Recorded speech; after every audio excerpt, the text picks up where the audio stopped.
আপনারা জানেন যে তুরাগ নদীতে যে ভাসমান 7 লাশ এই সংক্রান্তে সোশ্যাল মিডিয়ায় বিভিন্ন ধরনের অপপ্রচার চলছে গত কয়েকদিন ধরে।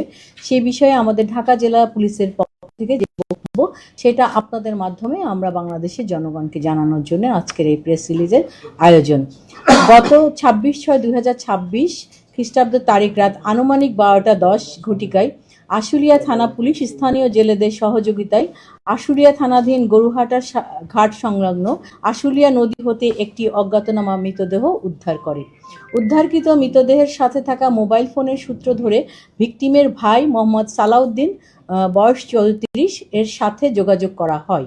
মোহাম্মদ সালাউদ্দিন পরবর্তীতে উক্ত মৃতদেহকে তার ভাই মোহাম্মদ সুমন 17 পিতা মোহাম্মদ শাহ আলম সাং রানাভোলা থানা তুরাগ জেলা ডিএমপি ঢাকা মর্মে শনাক্ত করেন। ভিকটিমের ভাই মোহাম্মদ সালাউদ্দিনের আবেদনের পরিপ্রেক্ষিতে এই ঘটনায় আশুলিয়া থানায় অপমৃত্যু মামলা নাম্বার 118 তারিখ 26/6/2026 খ্রিস্টাব্দ রুজু হয়, যা বর্তমানে তদন্তাধীন রয়েছে এবং ভিকটিমের মৃতদেহ যথাযথ আইনত প্রক্রিয়া শেষে পরিবারের নিকট হস্তান্তর করা হয়েছে। এছাড়া অপমৃত্যু মামলা আবেদনের ভাষা মতে ভিকটিম মোহাম্মদ সুমন, যার কথা এতক্ষণ বলছিলাম, তিনি গত 22/6/2026 খ্রিস্টাব্দে দুপুর আনুমানিক 12:30 ঘটিকায় স্থানীয় বসুন্ধরা টিস্যু অশুদ্ধতার বিরুদ্ধে এক বিন্দুও ছাড় নয়। 22 জন বন্ধু বান্ধব সহ তুরাগ নদীতে নৌকা ভ্রমণের উদ্দেশ্যে ধোর ব্রিজ ঘাট এলাকায় নৌকায় ওঠেন। একই তারিখ দুপুর আনুমানিক 15:30 ঘটিকায় আশুলিয়া থানাধীন আশুলিয়া ইউনিয়নের আশুলিয়া গ্রামের আশুলিয়া গরুর হাট ঘাটে তাড়াহুড়া করে নৌকা থেকে নামতে গিয়ে অসাবধানতাবশত নদীতে পড়ে যান। ভিকটিম সাঁতার জানতেন না বিধায় তিনি স্রোতের সাথে নদীতে তলিয়ে যান। সঙ্গে লোকজন তৎক্ষণাৎ খোঁজাখুঁজি করে তাকে পায় নাই। পরবর্তীতে গত 26/6/2026 খ্রিস্টাব্দ তারিখ ভোর রাত আনুমানিক 12:10 ঘটিকায় আশুলিয়া থানা পুলিশ তার মৃতদেহ আশুলিয়া থানাধীন গরুরহাট সংলগ্ন আনুমানিক 500 মিটার দক্ষিণে আশুলিয়া নদী হতে ভাসমান অবস্থায় উদ্ধার করে। এই যে ঘটনাটা বলেছি এটা আমাদের যে ভিকটিম তাদের পরিবার কর্তৃক অভিযোগে লেখা আছে।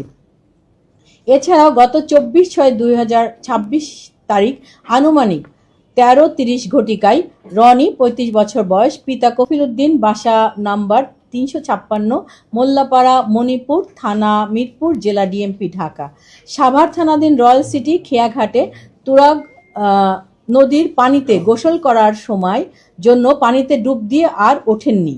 স্থানীয় লোকজন সংবাদ পেয়ে খোঁজাখুঁজি করে প্রায় 30 মিনিট পর পানির নিচ থেকে ভিকটিম রনি এর মৃতদেহ উদ্ধার করেন। স্থানীয় লোকজন জাতীয় জরুরি সেবা 999-এ সংবাদ প্রদান করলে শাহ আলী থানা পুলিশ ও আমিনবাজার নৌ থানা পুলিশ ঘটনাস্থলে উপস্থিত হয়ে মৃতদেহ শনাক্ত করে এবং প্রয়োজনীয় আইনগত ব্যবস্থা সম্পাদন করত মৃতদেহ পরিবারের নিকট হস্তান্তর করা হয়।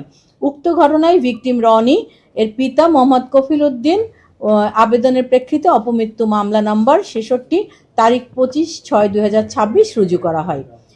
আমরা বাংলাদেশ পুলিশ বলতে চাই যে বাংলাদেশ পুলিশ ও দেশের আইন শৃঙ্খলা পরিস্থিতি সম্পর্কে জনমনে নেতিবাচক ধারণা সৃষ্টির অপপ্রয়াসে বর্ণিত ঘটনা দুটিতে রাজনৈতিক রং চড়িয়ে কতিপয় স্বার্থান্বেষী মহল বিভিন্ন সামাজিক যোগাযোগ মাধ্যমে নানান ধরনের মিথ্যা এবং বিভ্রান্তিমূলক অপপ্রচার চালাচ্ছে।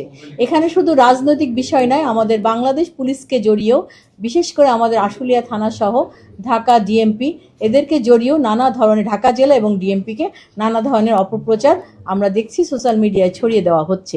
ঢাকা জেলা পুলিশ উক্ত অপপ্রচারকারীদের শনাক্ত করত আইনের আওতায় আনয়নের জন্য তৎপর রয়েছে।